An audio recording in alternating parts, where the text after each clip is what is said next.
Hello बच्चों। Science की ये आपकी पहली क्लास है और यहाँ भौतिक विज्ञान हम पढ़ने जा रहे हैं, जिसमें प्रकाश के बारे में हम कुछ इम्पॉर्टेंट बातें जानेंगे और प्रकाश का परावर्तन पढ़ेंगे। सबसे पहले बात करते हैं प्रकाश की परिभाषा। जैसा कि सामने आपके लिखी हुई है, आप देख पा रहे हैं। प्रकाश एक प्रकार की विकिरण ऊर्जा है, यानी प्रकाश जो है वो ऊर्जा का ही एक रूप है, जिसकी सहायता से हमारी आंखें संवेदित होती हैं। आसान शब्दों में से कहा जाए तो प्रकाश की सहायता से चीज़ों को हम देख सकते हैं। एक बार फिर से पढ़ देता हूँ। प्रकाश एक प्रकार की विकिरण ऊर्जा है, जिसकी सहायता से हमारी आंखें संवेदित होती हैं, अर्थात हम चीज़ों को देख सकते हैं। उसके बाद कुछ इम्पॉर्टेंट पॉइंट और हैं, जैसे प्रकाश स्वयं दिखाई नहीं देता। प्रकाश की सहायता से हम लोग चीज़ों को तो देख सकते हैं, लेकिन प्रकाश स्वयं दिखाई नहीं देता। प्रकाश तरंग और कण दोनों रूप में होता है। यहाँ तरंग होना चाहिए, तरंग लिखा हुआ है। प्रकाश तरंग और कण दोनों रूपों में होता है और इसे हम लोग प्रकाश की दोहरी प्रवृत्ति कहते हैं। ये केवल इम्पॉर्टेंट पॉइंट्स आपके सामने रखे गए हैं। अगला पॉइंट है, निर्वात में प्रकाश की चाल 3 × 10⁸ मीटर प्रति सेकंड होता है। निर्वात का मतलब होता है जहाँ पर हवा ना हो। ठीक है, आपको बताना चाहते हैं कि प्रकाश जो है वो निर्वात में भी चल सकता है। ध्वनि जो है वो हमारी उसके लिए माध्यम की आवश्यकता होती है। 9th क्लास में आपने पढ़ा था, ध्वनि बिना माध्यम के नहीं चल सकती है। यानी अगर हम लोग आकाश मंडल में जाएंगे तो वहाँ पर हमें एक दूसरे की ध्वनि नहीं सुनाई देगी, लेकिन प्रकाश वहाँ पर चलता हुआ दिखाई देगा। तो प्रकाश क्योंकि तरंग के माध्यम में भी चलता है और कण के माध्यम में भी चलता है, तो प्रकाश की यहाँ पर तो तरंग दैर्ध्य है वो 3900 एंगस्ट्रॉम से 7800 एंगस्ट्रॉम होती है। यानी 3900 एंगस्ट्रॉम से ए डिग्री जो लिखा हुआ है इसे हम लोग एंगस्ट्रॉम पढ़ेंगे। 3900 एंगस्ट्रॉम से 7800 एंगस्ट्रॉम होती है। ठीक, उसके बाद अगला इंपॉर्टेंट पॉइंट हमारे सामने आता है, सूर्य का प्रकाश पृथ्वी तक आने में 8.3 मिनट का समय लगता है। 8.3 मिनट को अगर हम लोग और डिराइव करें तो 8 मिनट और 20 सेकेंड लगता है। ठीक है, इसके बाद फिर हमारा प्रकाश के बारे में ये कुछ इंपॉर्टेंट पॉइंट ख़त्म होते हैं और अब हम लोग प्रकाश के परावर्तन की तरफ बढ़ते हैं। तो प्रकाश के परावर्तन की सबसे पहले अगर हम लोग साधारण शब्दों में जानना चाहें तो जब कोई भी प्रकाश की किरण जो होती है किसी चिकनी सतह पर गिरती है तो उसका अधिकांश भाग क्या होता है, चिकनी सतह से टकराकर वापस लौट जाता है।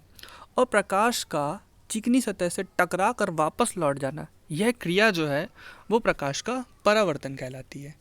ठीक है, तो रिफ्लेक्शन ऑफ लाइट क्या होता है, जब भी कोई प्रकाश किसी चिकनी सतह पर गिरता है तो अधिकांश भाग जो होता है उस सतह से टकराकर वापस लौट जाता है और यह क्रिया प्रकाश का परावर्तन कहलाती है। ठीक है, परावर्तन के फिर कुछ नियम भी होते हैं। 2 प्रमुख नियम हैं जिन्हें हम चित्र के माध्यम से भी समझेंगे। सबसे पहले हम लोग नियम क्या है उनको पढ़ लेते हैं।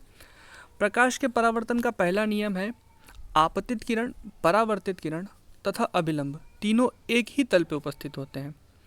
ठीक है, पहले नियम को हम लोग चित्र के माध्यम से थोड़ा एक्सप्लेन करने की कोशिश करेंगे। तो वहाँ पर कहा गया था आपतित किरण, यानी कि जो आने वाली किरण कहाँ से आ रही होगी, किसी लाइट के सोर्स से आ रही होगी। मान लीजिए ये दर्पण है और इस दर्पण पे हमने टॉर्च से एक रोशनी मारी जो तिरछी आ रही थी। तो आपतित किरण जो होती है और परावर्तित किरण जो होती है, ठीक है, ये दोनों दर्पण पर जहाँ मिलती है वहाँ से 90 डिग्री की एक लाइन बनाई जाती है, इसे हम लोग अभिलंब कहते हैं। तो आपतित किरण, परावर्तित किरण और अभिलंब तीनों एक ही तल यानी एक ही बिंदु पर मिलती हैं। ठीक है, ये पहला प्रकाश का परावर्तन का नियम है और ये जो एक ही बिंदु है इसे हम लोग आपतन बिंदु, बी जो है उसे आपतन बिंदु कहेंगे। ठीक है, अगला नियम हम लोग देखते हैं। अगला नियम है, आपतन कोण परावर्तन कोण का मान सदैव बराबर होता है। ठीक है, इसे भी हम लोग चित्र के माध्यम से समझने की कोशिश करेंगे।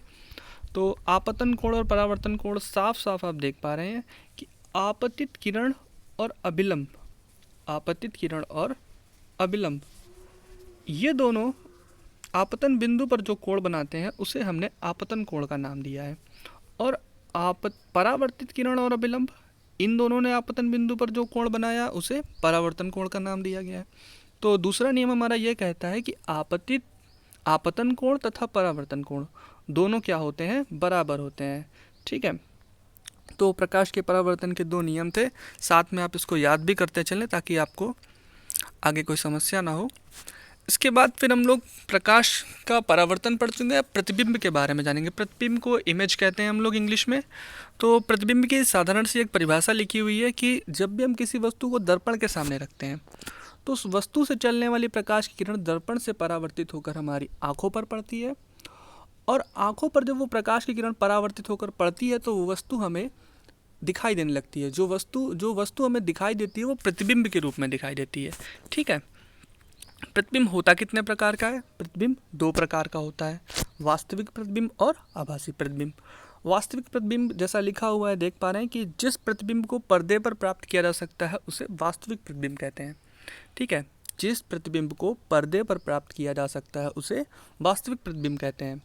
और आभासी प्रतिबिंब, जिस प्रतिबिंब को पर्दे पर प्राप्त नहीं किया जा सकता उसे आभासी प्रतिबिंब कहते हैं। आभासी प्रतिबिंब को हम लोग काल्पनिक प्रतिबिंब के नाम से भी जानते हैं। ठीक है। तो इस तरह से प्रकाश का एक इंट्रोडक्शन जो है वो कंप्लीट होता है। इसके बाद अगली क्लास जब आएगी फिर साइंस की, तो उसमें हम लोग दर्पण के बारे में चर्चा करेंगे। तो मैं चाहता हूँ कि आप लोग थोड़ा खुद से दर्पण कितने प्रकार का होता है इस बारे में थोड़ा रिसर्च करें, और फिर ताकि अगली क्लास जब आपको दी जाए तो वो आप अच्छे से समझ पाएँ। धन्यवाद।